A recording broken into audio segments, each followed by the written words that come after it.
The blood on Sarah Vaughn's dress had long since dried to a rust-brown stain by the time she found herself sitting on that dusty hillside overlooking Hangtown, California, watching the sun sink toward the Sierra Nevada foothills like a wounded thing seeking rest.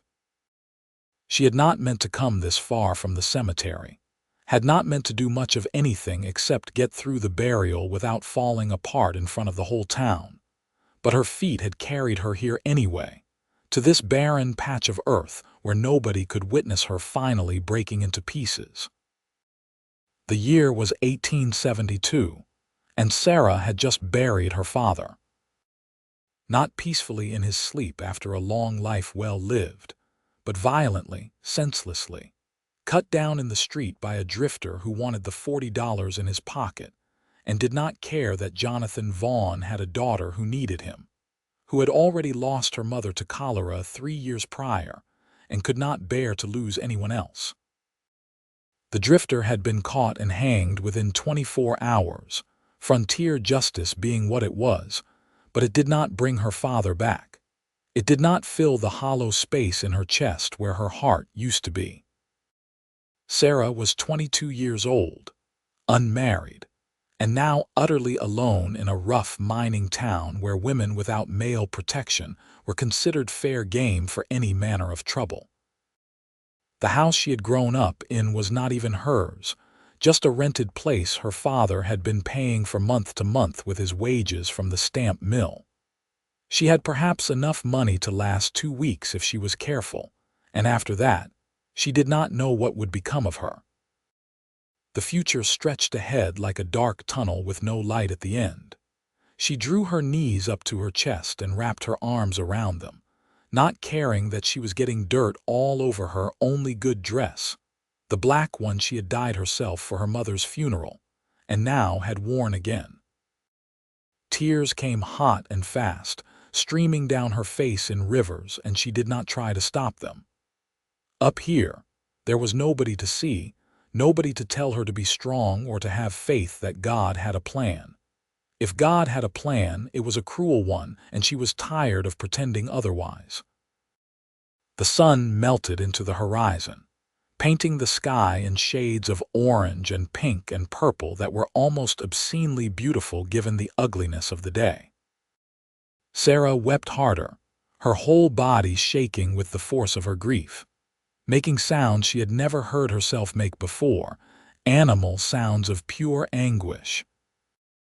She wept until her throat was raw and her eyes were swollen, until she had no more tears left and could only sit there making dry, hitching sobs that hurt her ribs.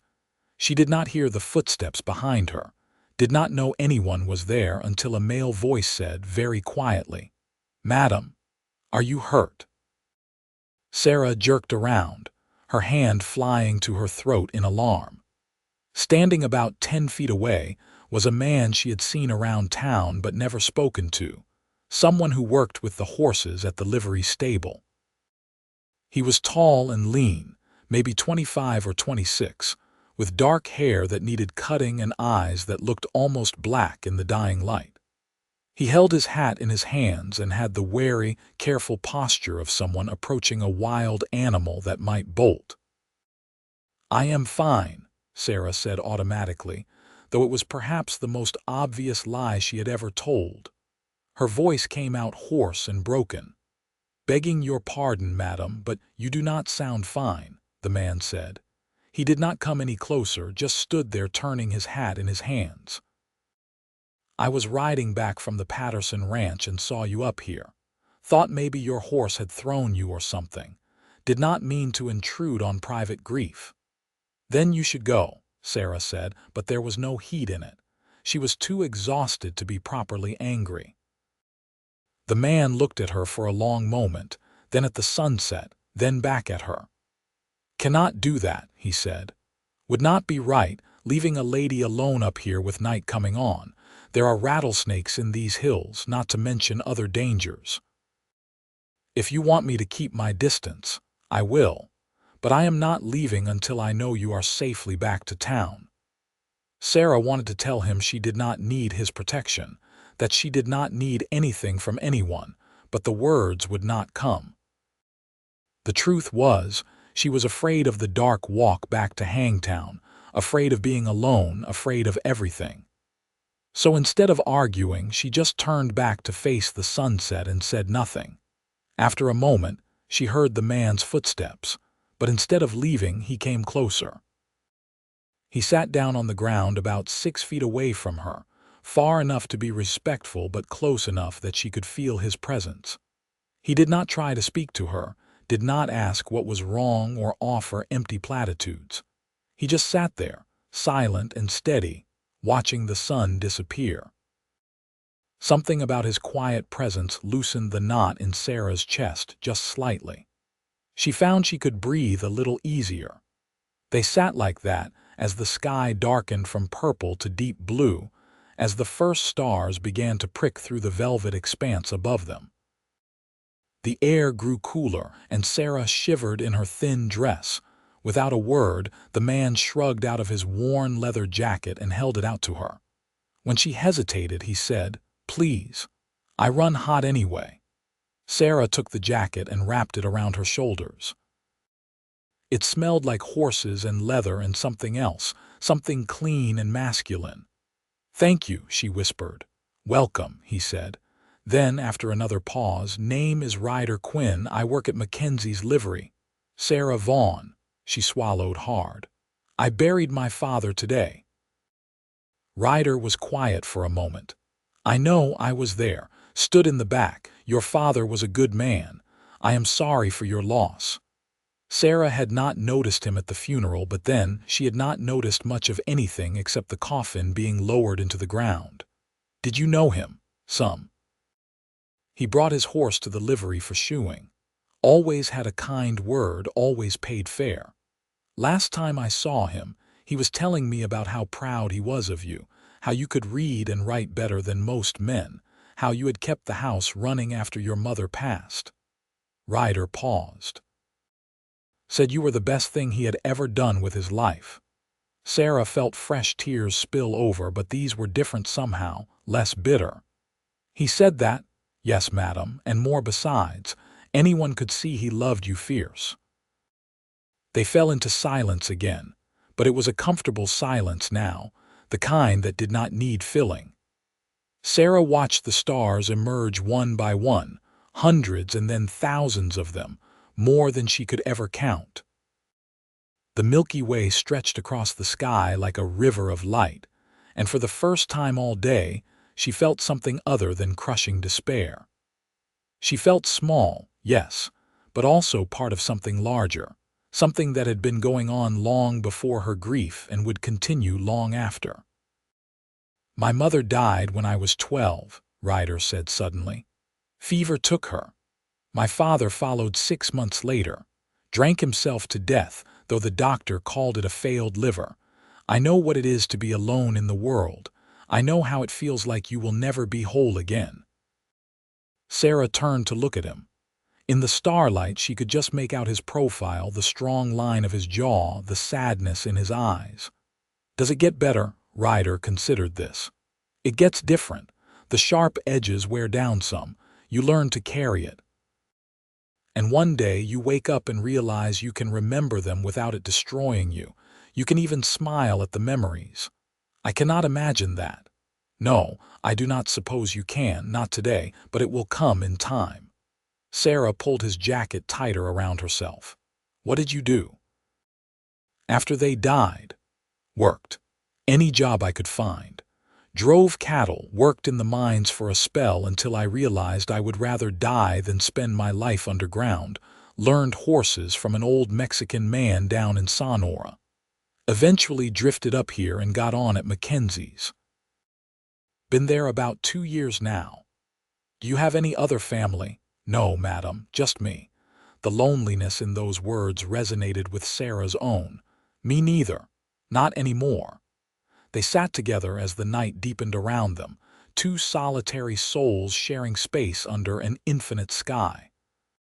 Sarah found herself telling Ryder things she had not told anyone, about how her father used to sing old Irish songs while he cooked breakfast, about how her mother had taught her to embroider, before the cholera took her, about the little routines and rituals that had made up her family life and were now gone forever.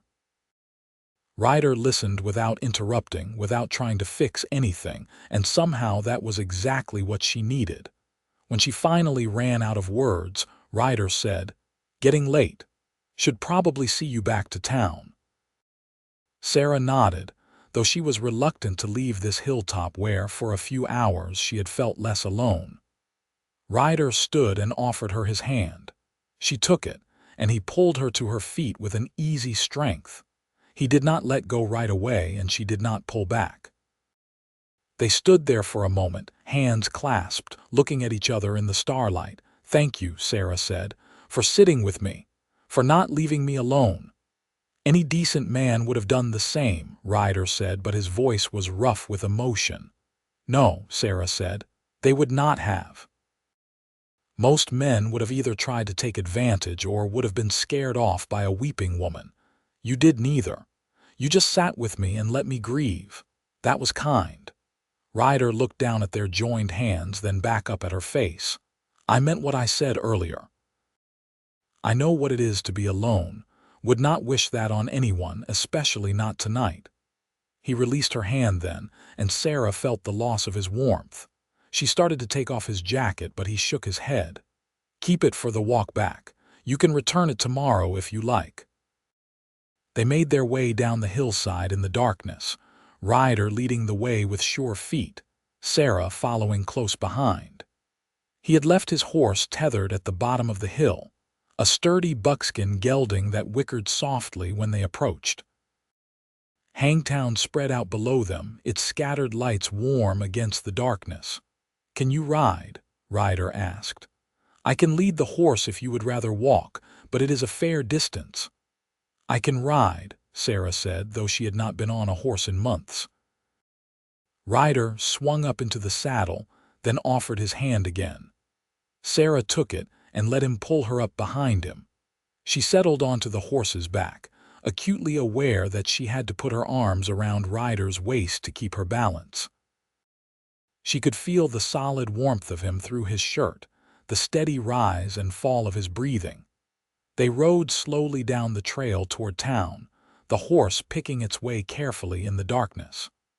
Ryder did not try to make conversation, and Sarah was grateful. She was wrung out, exhausted in body and spirit, but some of the terrible pressure in her chest had eased. She found herself leaning against Ryder's back, drawing comfort from his presence, and he did not seem to mind. By the time they reached Hangtown, it was full dark. The saloons were lit up and noisy, piano music spilling out into the street along with drunken laughter.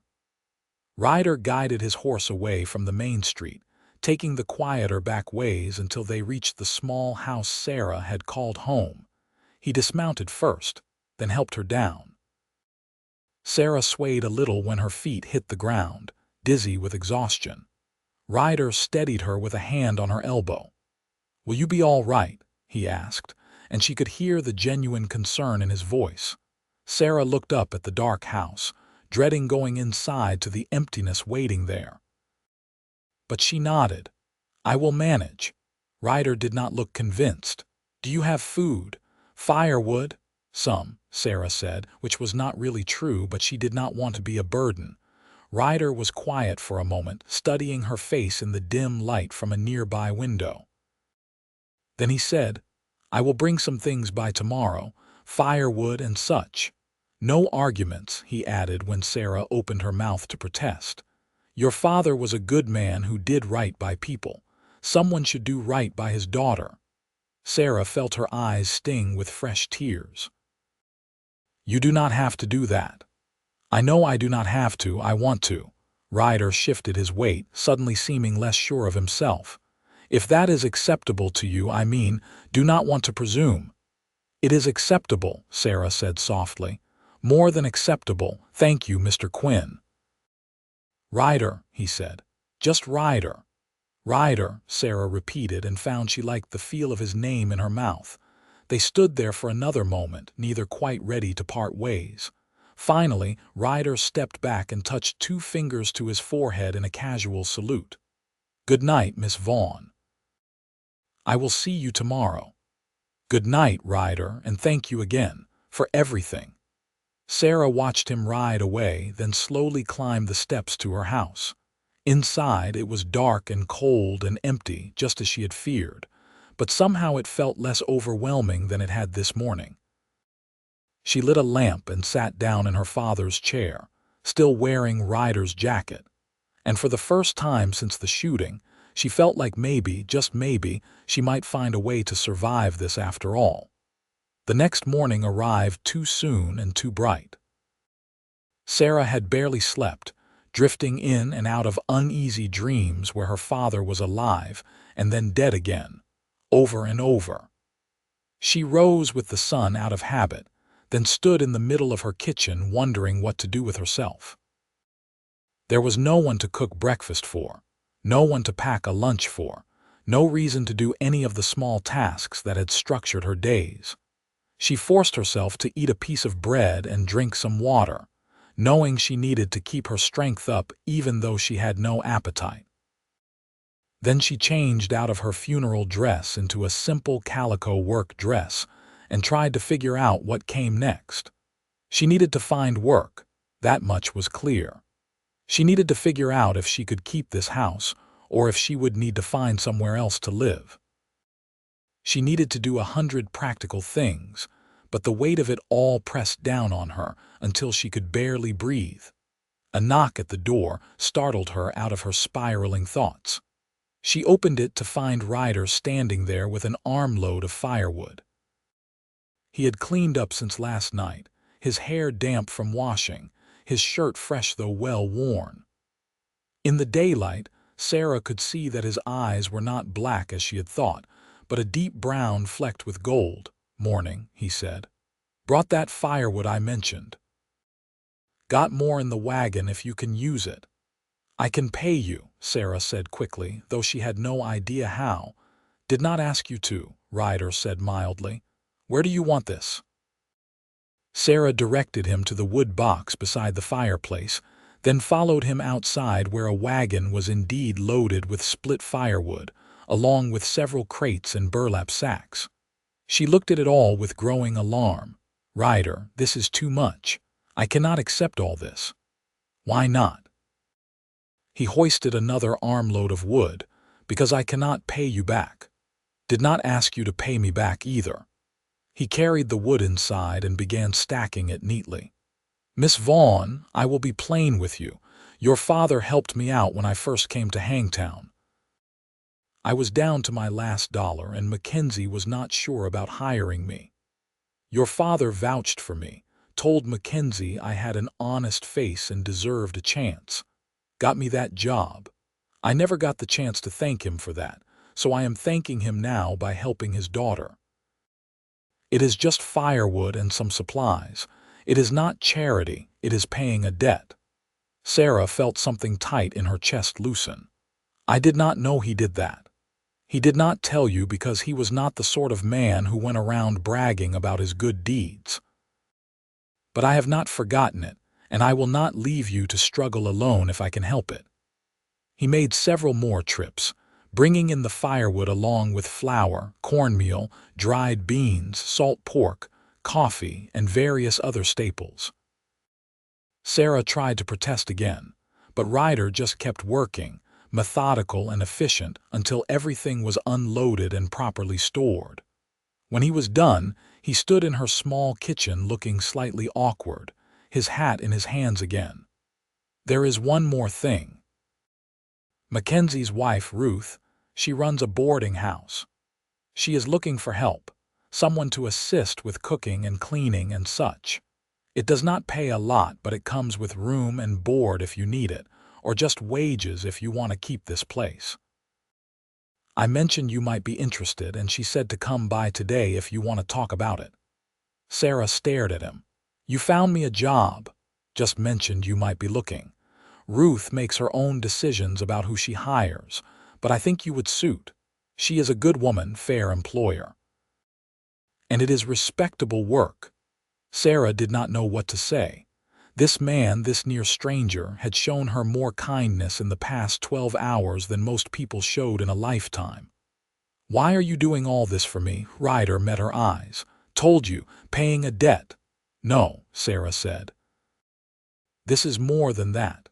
You sat with me on that hillside for hours. You did not have to do that. You could have just made sure I got home safe and been done with it."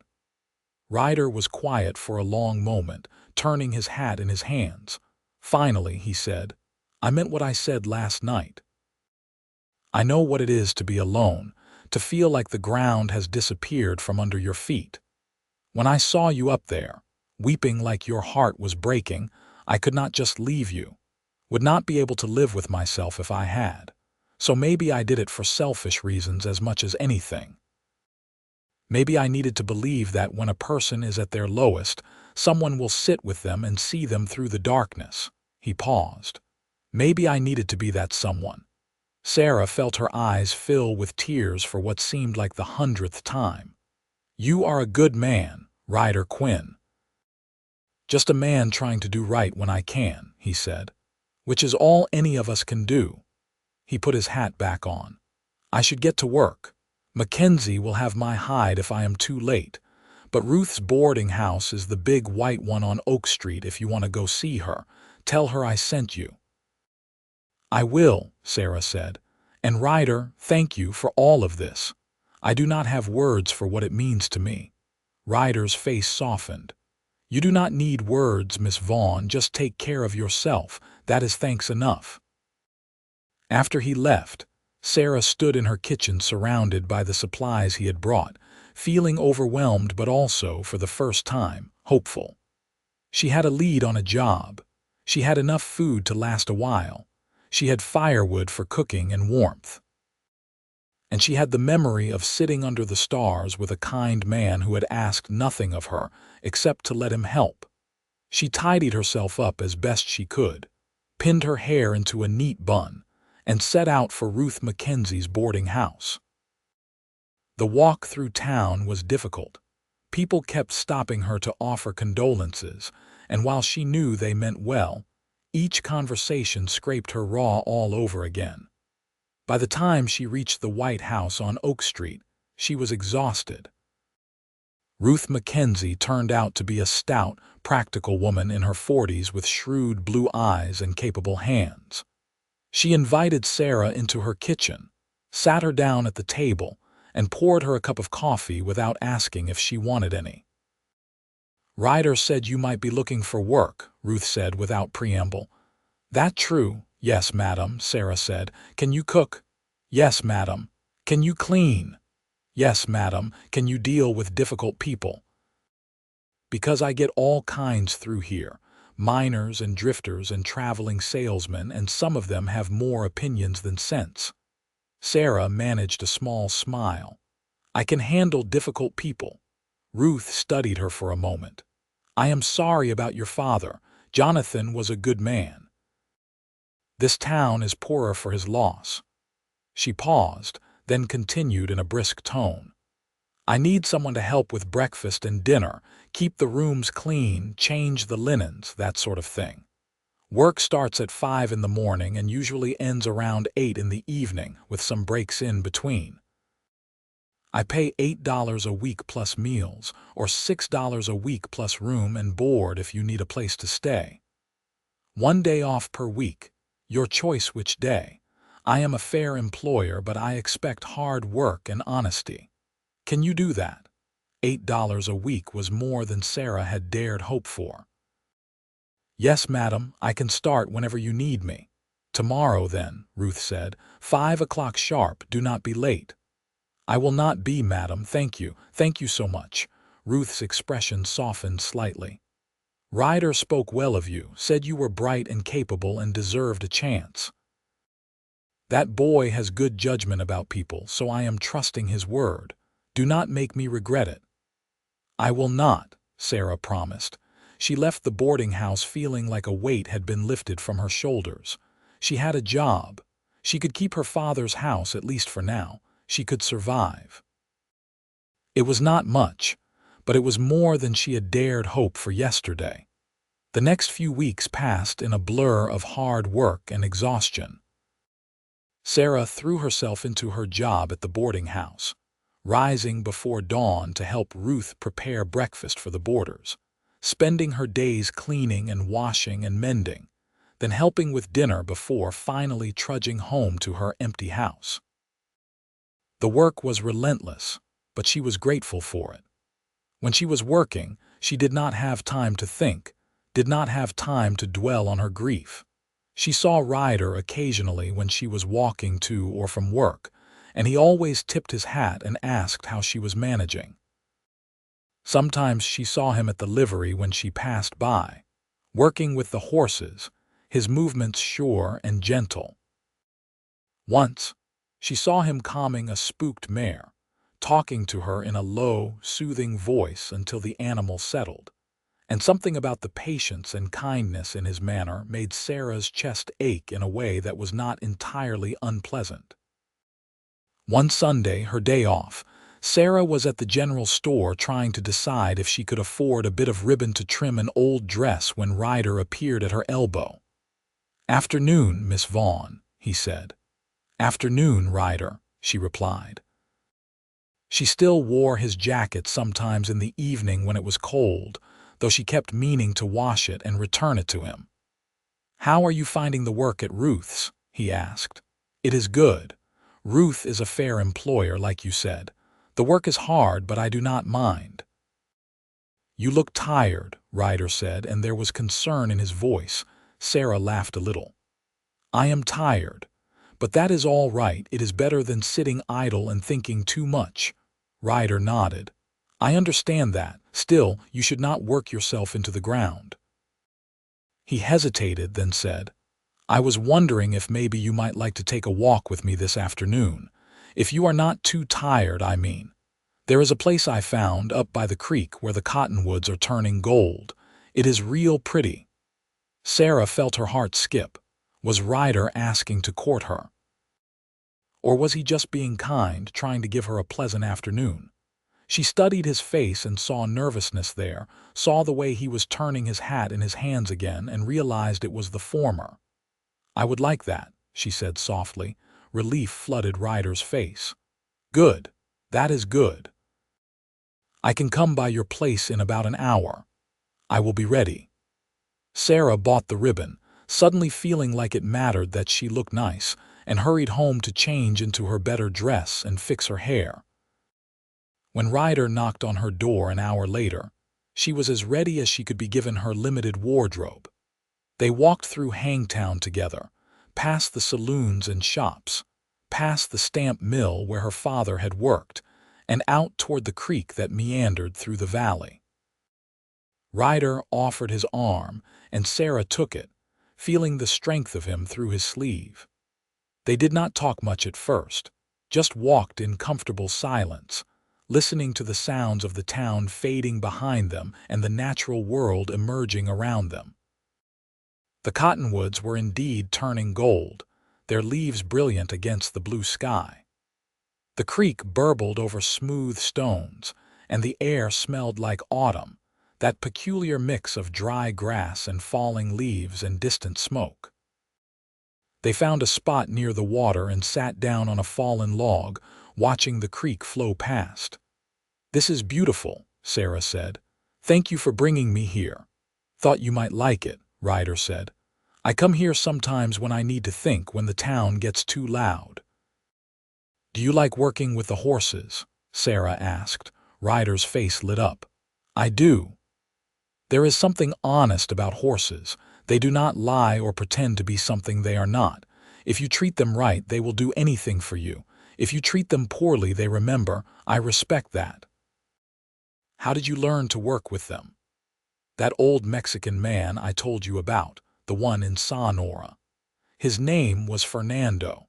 He took me on when I was 17 and did not know anything about anything. Taught me everything he knew about horses, how to break them without breaking their spirit, how to read their moods, how to earn their trust." Ryder smiled at the memory. "He used to say that you could tell everything you needed to know about a man by how he treated animals. said that anyone who was cruel to something smaller and weaker than themselves was not to be trusted. "He sounds wise," Sarah said. "He was. He died about 2 years ago. Heart gave out while he was shoeing a horse. I like to think he would have wanted it that way, working right up until the end." Ryder paused. "I think about him a lot, about the things he taught me. Not just about horses, but about life, about being a decent person." They talked for a long time, sharing stories about the people they had lost, the lives they had lived before. Sarah told Ryder about growing up in Hangtown, about her mother's gentle nature and her father's booming laugh, about the small joys of her childhood. Ryder told her about growing up in Colorado, about his mother's love of singing and his father's slow descent into despair after she died. As the afternoon wore on, the sun began to sink lower in the sky, painting the cottonwood leaves in even more brilliant shades of gold. Sarah found herself relaxing in a way she had not since before her father's death, found herself laughing at Ryder's stories about mishaps at the livery, found herself watching the way the light caught in his dark hair and thinking he was quite handsome. "Can I ask you something?" Ryder said suddenly. "Of course. That night on the hillside when I found you weeping at sunset, what were you thinking about? I know you had just buried your father, but was there something specific on your mind?" Sarah considered the question. "I was thinking that I was completely alone in the world, that everyone I loved was gone, and I did not know how to go on. I was thinking that I wanted to just disappear, to not have to face the next day and the day after that, and all the days stretching ahead with no one to share them with." She paused. "And then you came and sat with me until the stars came out, and somehow that changed things. You did not fix anything, but you made it bearable. You made me feel less alone." Ryder reached over and took her hand, lacing his fingers through hers. "You are not alone, Sarah. Not anymore. Not if I have anything to say about it." Sarah's breath caught. She looked at their joined hands, then up at Ryder's face. "What are you saying?" "I am saying that I have not been able to stop thinking about you since that night. I am saying that I look forward to seeing you around town, that I find excuses to walk past Ruth's boarding house hoping to catch a glimpse of you.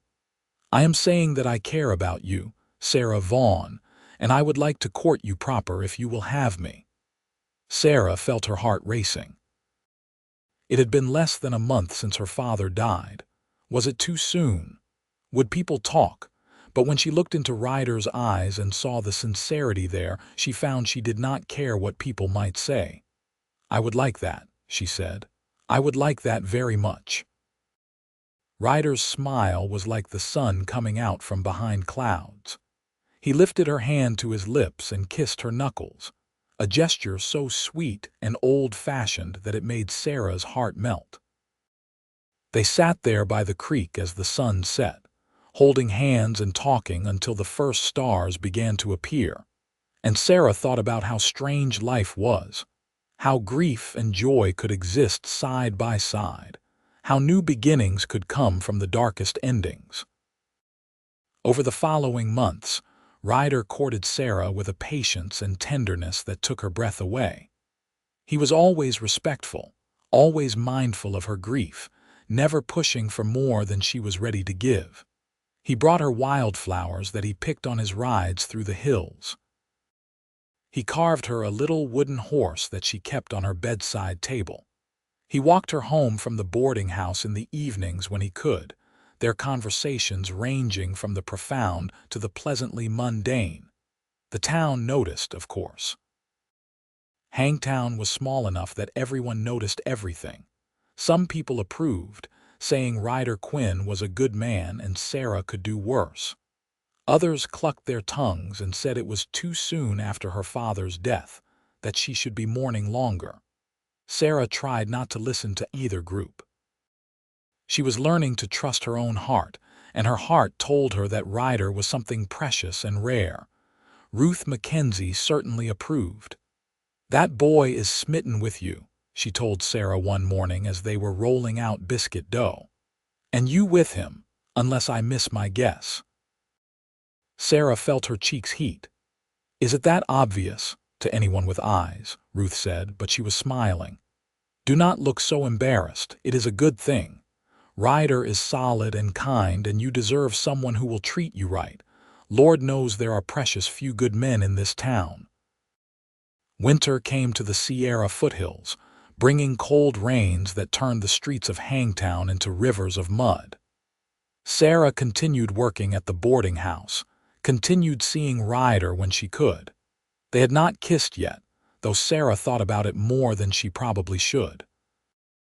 Ryder was taking things slow, letting her set the pace, and while she appreciated his respect, part of her wished he would just kiss her already. One evening in late December, Ryder walked her home as usual. It had been raining all day, and the air was cold and damp. When they reached her door, Ryder did not immediately say good night as he usually did. Instead, he stood there looking at her with an expression she could not quite read. "Sarah," he said, "I have something I want to ask you, but I am not sure if it is too soon." Sarah's heart started pounding. "Ask me." Ryder took both her hands in his. "I love you. I have loved you since that night I found you weeping on the hillside, since I sat with you under the stars and felt like I had found something I did not even know I was looking for. I know it has not been long. I know people might say it is too fast. But I am 26 years old, and I have been alone for a long time, and I know what I want. I want to build a life with you, Sarah. I want to wake up next to you every morning and come home to you every evening.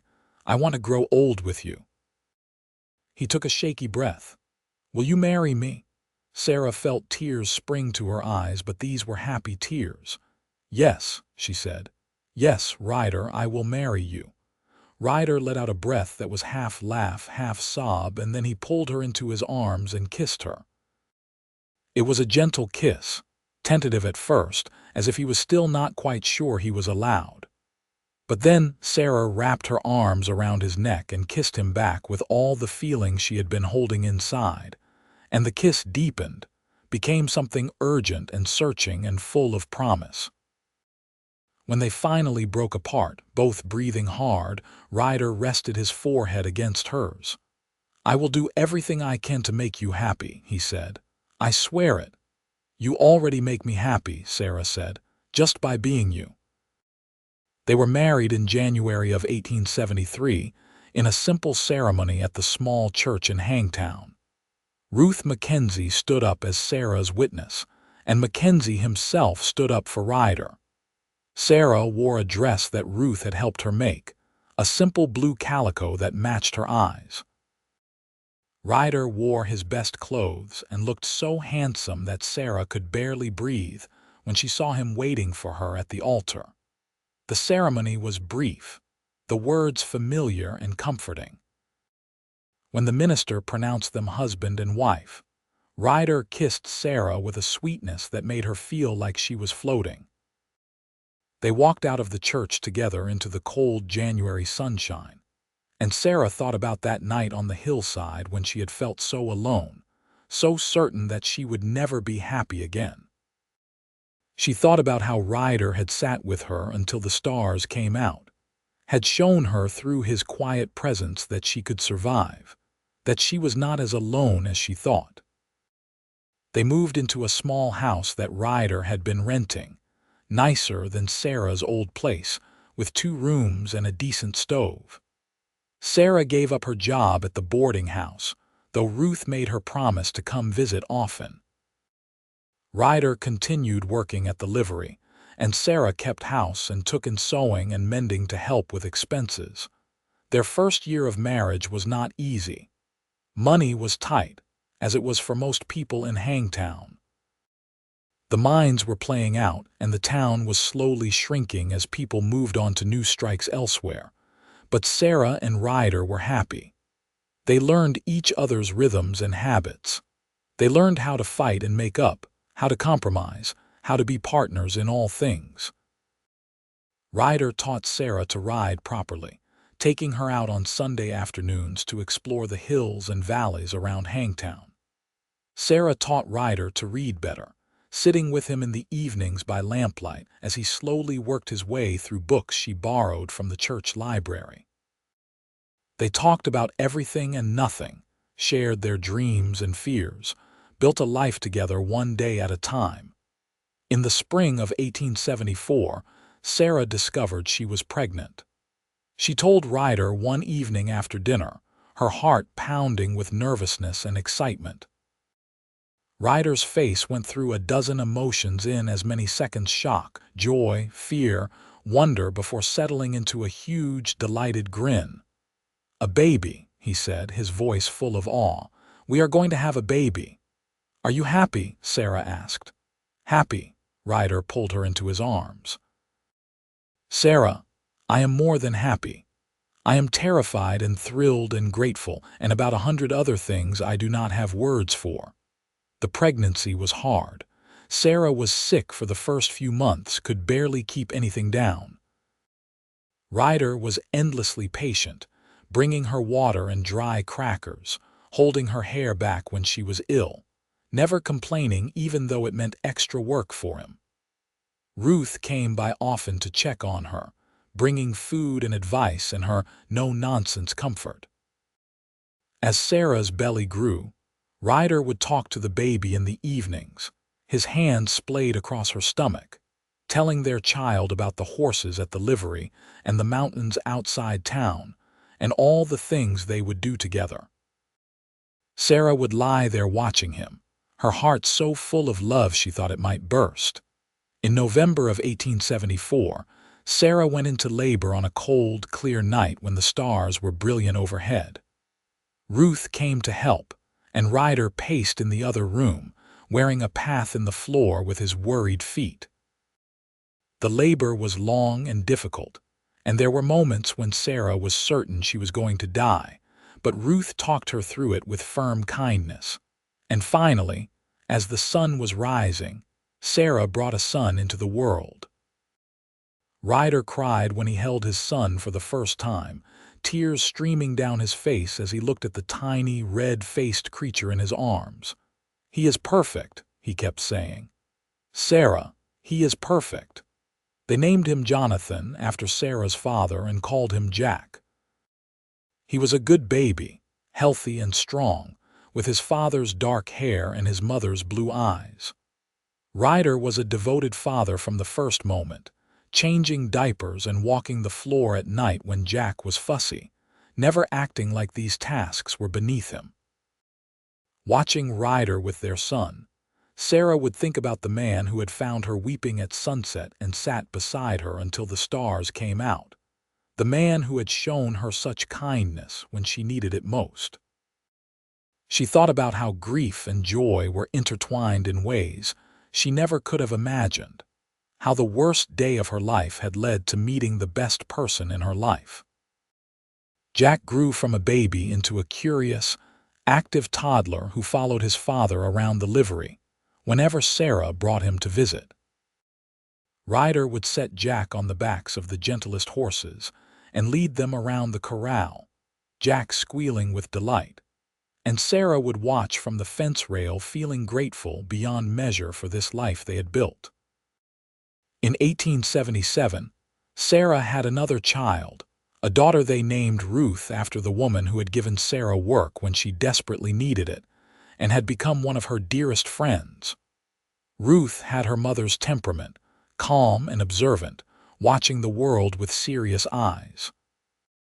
Ryder doted on her just as much as he did on Jack, carrying her everywhere, singing her silly songs to make her smile. The years passed. Jack started school and proved to be a bright student, much to Sarah's delight.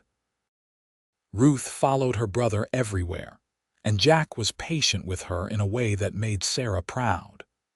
Ryder's skill with horses became well known throughout the region, and people would bring their difficult animals to him from miles around. The extra income allowed them to buy the house they had been renting and to put a little money aside for the future. In 1880, the mines around Hangtown finally played out completely, and the town began to empty in earnest. Many people left for new strikes in Nevada and Arizona. The Mackenzies closed the boarding house and moved to Sacramento where their daughter lived. Sarah and Ryder talked about leaving too, but in the end, they stayed. Hangtown was their home. They had built their life here, had buried their dead here, had found each other here. Ryder eventually bought the livery stable from Mackenzie, who was ready to retire. It was a risk, buying a business in a dying town, but Ryder had a vision. He started breeding horses, not just shoeing and boarding them. He had an eye for good bloodlines and the patience to train horses that other people had given up on. Slowly, he built a reputation. People would travel to Hangtown specifically to buy Ryder Quinn's horses. Sarah helped where she could, keeping the books for the business, managing the household, raising their children.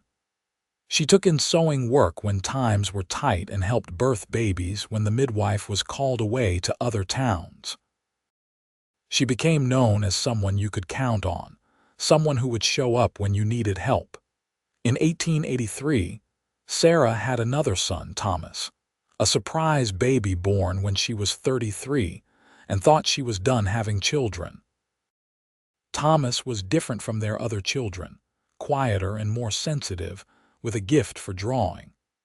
Ryder built him a little desk where Thomas would sit for hours, sketching horses and mountains and his family. Life was not always easy.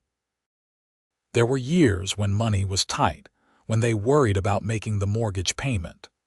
There were illnesses. Scarlet fever went through the town when Jack was 8, and they nearly lost him. There were arguments and frustrations and all the ordinary challenges of marriage and family life. But there was also joy. There were Sunday dinners with all 5 of them crowded around the table, talking and laughing. There were evenings when Ryder would play his harmonica and Sarah would sing old songs her mother had taught her, with the children joining in. There were quiet moments after the children were asleep when Sarah and Ryder would sit on their porch and look at the stars, holding hands just like they had that first night, remembering how far they had come. As Hangtown shrank, it also changed. The people who stayed were the ones who had roots there, who had decided that home mattered more than the next big strike. The town became quieter, more settled. Gardens replaced tents. Families replaced drifters. It would never be what it had been in the boom years, but it became something else, something gentler. Jack grew up strong and capable, with his father's patience and his mother's sharp mind. He went to work with Ryder at the livery when he turned 14, showing a natural gift for the work. Ruth grew into a lovely young woman, practical and kind, who helped Sarah around the house and had dreams of becoming a teacher. Thomas continued drawing, his talent becoming more evident as he grew, and Ryder and Sarah scraped together money to send him to art school in San Francisco when he was 18. The years turned over one after another, each one bringing changes. Sarah's hair started to show threads of silver. Ryder's face gained lines around his eyes from squinting into the sun. Their children grew up and started lives of their own. Jack married a sweet girl named Emma from a neighboring ranch and took over running the livery, allowing Ryder to slow down a bit. Ruth did become a teacher, working at the small school in Hangtown. Thomas found success in San Francisco, selling his paintings of the Sierra Nevada to wealthy patrons, but he came home often to visit. In 1895, on a warm evening in June, Sarah and Ryder sat on their porch watching the sunset.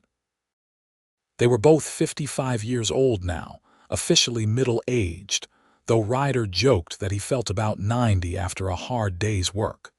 Jack and Emma's children, their grandchildren, were playing in the yard, their laughter ringing out in the evening air. You ever think about that night? Sarah asked suddenly. The night you found me on the hillside, Ryder smiled, his hand finding hers automatically. I think about it all the time. That was the night my real life started. Mine too, Sarah said. I thought I was at the end of everything, but I was really at the beginning. I almost did not stop, Ryder admitted. I saw you up there, and part of me thought I should just ride on by, mind my own business. But something made me stop. I have spent the last 23 years being grateful for that something. Sarah squeezed his hand. I am grateful too, for all of it. For you sitting with me until the stars came out. For you not leaving me alone. For you loving me even when I did not think I could be loved again. Ryder turned to look at her, his dark eyes warm. Sarah Quinn, you are the easiest person in the world to love, always have been.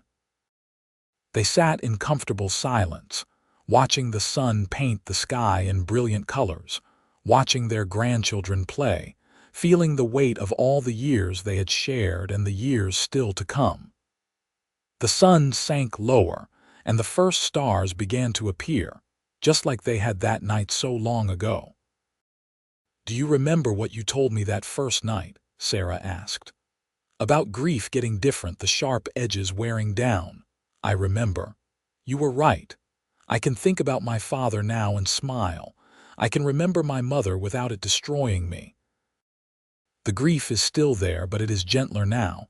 It is just part of who I am, Ryder nodded. That is how it should be. We carry the people we have lost with us. They become part of our story. One of their grandchildren, a little girl of about 4, came running up to the porch. Grandma, Grandpa, come play with us. Ryder stood with a groan, his knees creaking. Getting too old for this, he muttered, but he was smiling as he descended the steps to scoop up the little girl and swing her around, making her shriek with delight. Sarah watched them, her heart full. This was her life now, this richness and fullness that she never could have imagined that terrible day she buried her father. She had a husband who loved her deeply, children and grandchildren who brought her joy, a home and a place in the world. She had survived the worst and found the best, and it had all started with a kind man sitting beside her as the sun set and the stars came out. As the years continued to roll by, Sarah and Ryder settled into the comfortable rhythm of their later years. Ryder eventually retired completely from the livery, leaving it in Jack's capable hands, though he still spent most days there anyway, unable to quite give up being around the horses. Sarah slowed down too, her hands growing stiff with arthritis, making sewing more difficult, but she adapted, finding other ways to be useful. They became the elders of Hangtown, the old-timers who had been there through the boom and bust, who had stayed when so many others left. People came to them for advice, for stories about the old days, for the quiet wisdom that comes from living a long life together.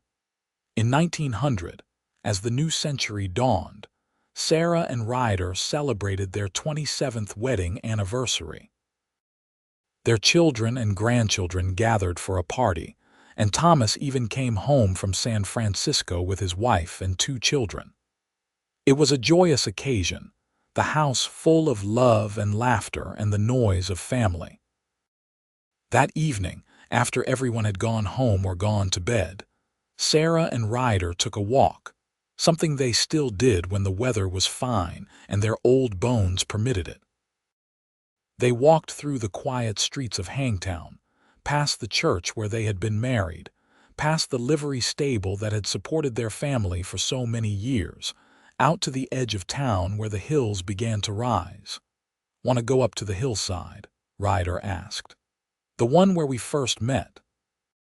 Sarah looked at the path leading up into the darkness. Can we still manage it? Only one way to find out, Ryder said with a grin. They climbed slowly, stopping often to catch their breath, but eventually they reached the spot. It looked much the same as it had all those years ago, the same view of the valley below, the same vast sky above. They sat down on the ground, not caring about dirt or propriety, and looked up at the stars. Hard to believe it has been 27 years, Sarah said. Feels like yesterday and forever ago at the same time. Best decision I ever made, stopping to check on a weeping woman at sunset, Ryder said. Second best decision was sitting beside her until the stars came out. Third best was asking her to marry me. What was the fourth best? Sarah asked, amused. Saying yes to every day with you since then, Ryder said seriously. Every single day I have chosen you and I have never regretted it once. Sarah leaned her head on his shoulder. I love you, Ryder Quinn. Then, now, always. I love you too, Sarah Quinn. To the stars and back. They sat together under the infinite sky. Two people who had found each other in grief and built a life together in joy. Two souls who had proven that sometimes the darkest moments lead to the brightest futures. That sometimes all it takes is someone willing to sit with you until the stars come out. More years passed. They celebrated their 30th anniversary, then their 35th. Jack and Emma gave them more grandchildren.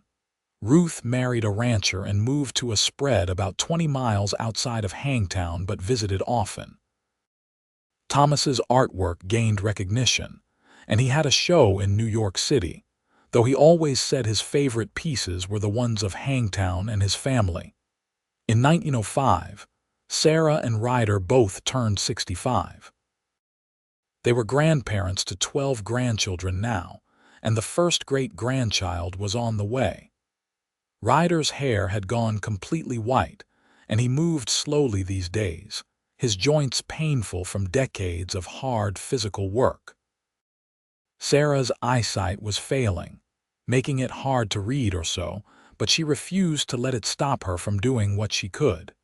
They still took walks when the weather was good, still sat on their porch in the evenings watching the sunset.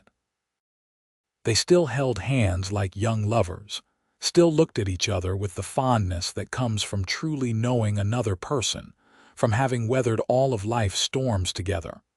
One evening in late spring, as they sat on their porch, Sarah said, I have been thinking about the future. Have you now? Ryder said. I want to be buried next to my parents, Sarah said, and I want you buried next to me. I want us all together. Ryder was quiet for a moment. That is a morbid topic for such a nice evening. I am 65 years old, Ryder. It is not morbid, it is practical. I just want to make sure. I do not want to be separated from you, not in death any more than in life. Ryder squeezed her hand. Then that is what we will do. When the time comes, which hopefully is not for many years yet, we will be buried together. You and me and your parents all together. Good, Sarah said, satisfied. But the time came sooner than either of them wanted. In the winter of 1907, Ryder caught pneumonia. It started as a simple cold, nothing to worry about, but it settled into his lungs and would not leave. Sarah nursed him as best she could. But at 77 years old, his body did not have the strength to fight it off. On a cold January night, with Sarah holding his hand and all their children gathered around the bed, Ryder Quinn passed away quietly, slipping from sleep into death so peacefully that Sarah almost did not realize he was gone. The grief was crushing. Sarah had known it was coming, had seen Ryder fading over the past weeks, but knowing did not make it easier. She felt like she had been torn in half, like part of her soul had gone with him. At the funeral, she sat dry-eyed and numb while people offered condolences, while the minister spoke about Ryder's good life and kind heart. They buried him in the cemetery on the hill, right next to the plots where Sarah's parents lay. Sarah stood at the graveside with her children around her, looking at the coffin being lowered into the ground, and felt like she was that 22-year-old girl again, newly orphaned and lost. That evening, as the sun was setting, Sarah's children wanted her to come home with them, did not want to leave her alone. But Sarah insisted she was fine, that she needed some time by herself. After they reluctantly left, Sarah put on her coat and walked out of town, up the hill to the place where she had first met Ryder all those years ago. She sat down on the same spot where she had sat weeping at sunset 35 years earlier.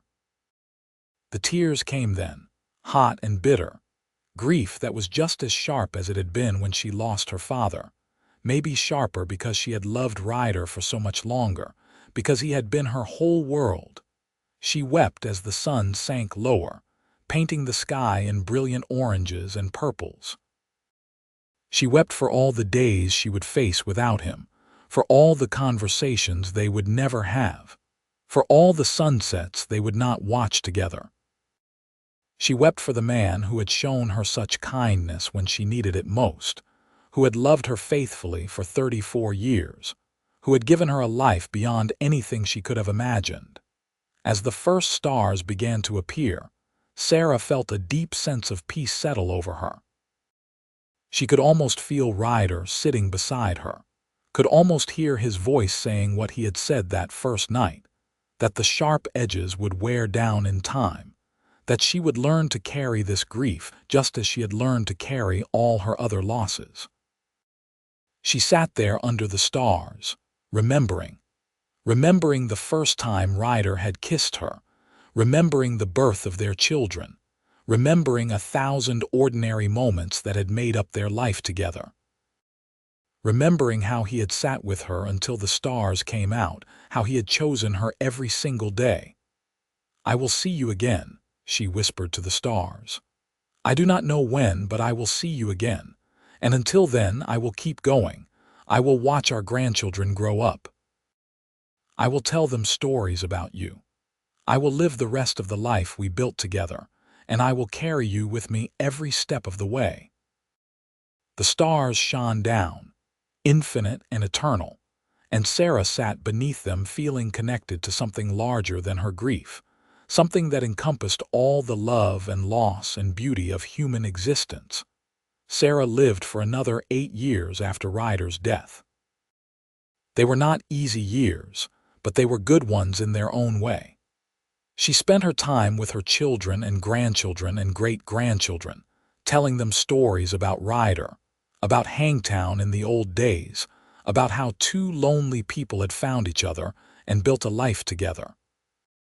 She was there when Jack's youngest daughter got married, when Ruth's son graduated from college, when Thomas had his first grandchild.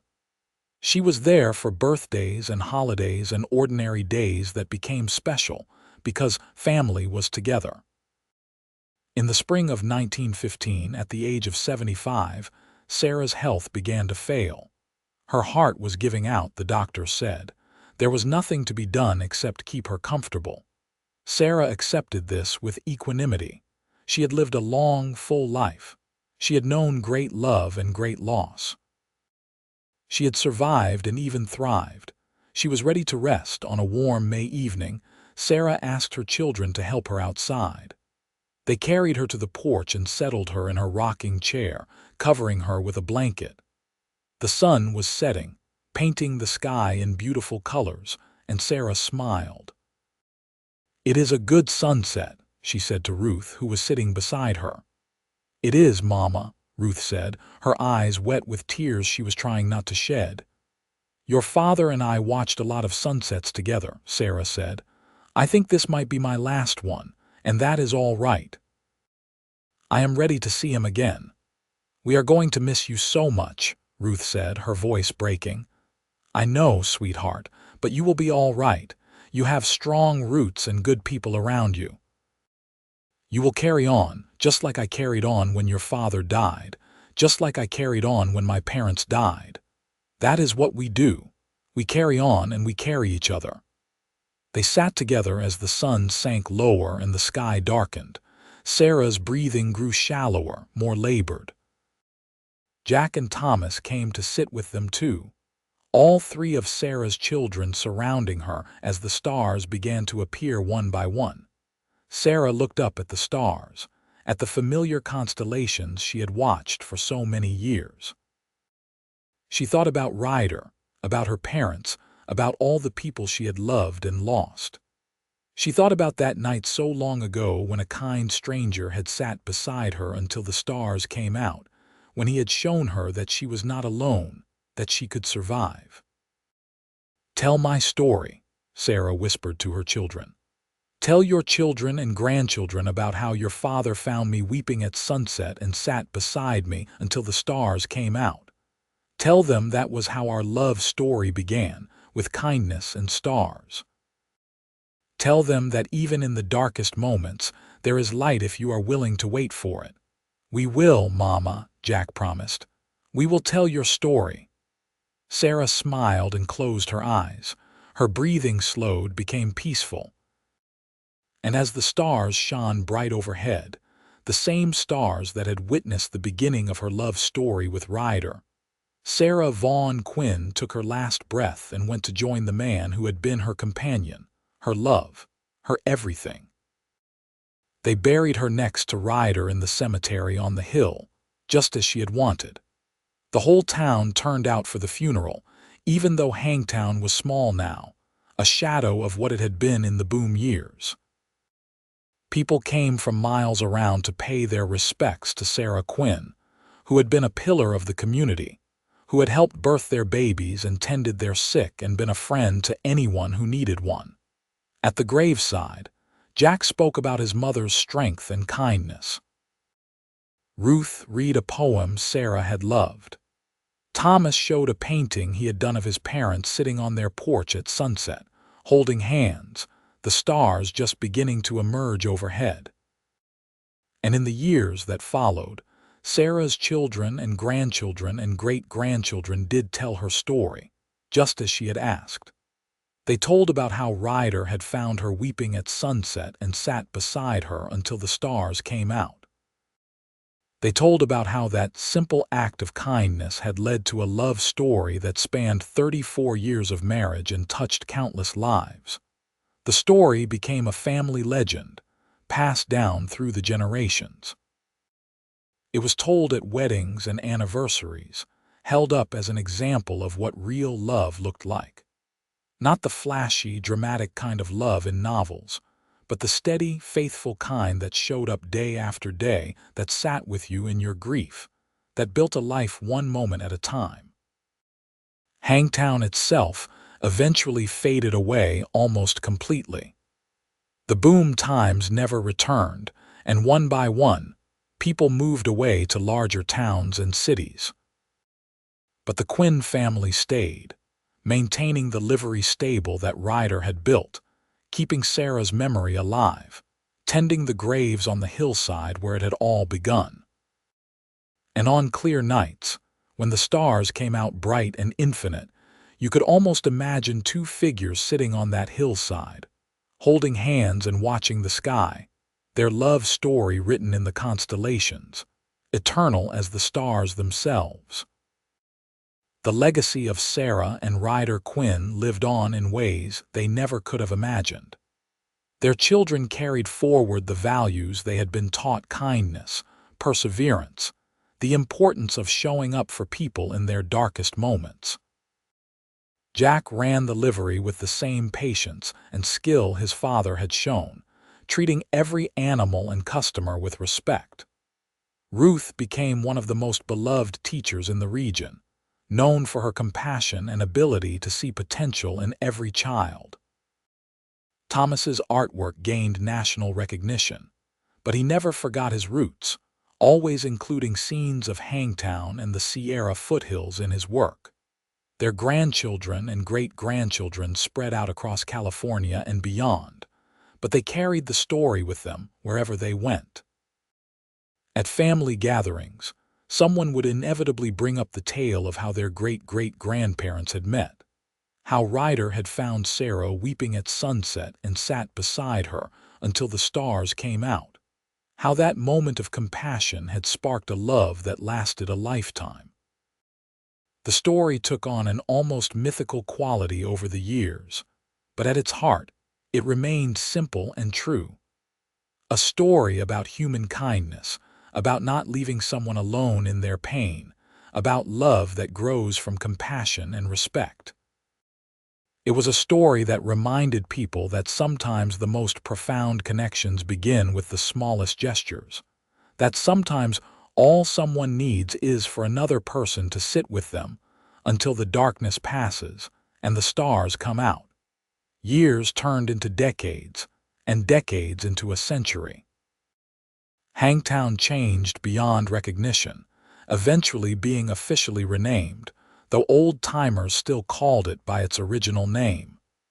The livery stable became a historical landmark. The house where Sarah and Ryder had raised their family was preserved and turned into a small museum celebrating the town's history.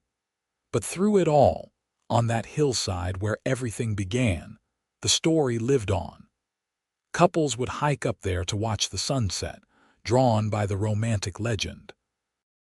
Parents would bring their children to show them where great-great-grandma Sarah had met great-great-grandpa Ryder. The spot became a place of pilgrimage for the Quinn family, a sacred space where they could connect with their history and remember the love story that had started it all. And sometimes, on particularly clear nights, when the sunset painted the sky in brilliant colors and the stars emerged one by one in the deepening darkness, it was easy to believe that love like Sarah and Ryder's never really ended, that it continued on in the hearts of every person who heard their story and was inspired to show a little more kindness, to sit with someone in their grief, to believe that from the darkest moments can come the brightest love. The story of Sarah and Ryder Quinn became a testament to the enduring power of human connection, a reminder that we all have the capacity to change someone's life simply by choosing compassion over indifference, by sitting with someone until the stars come out, by showing up when it matters most.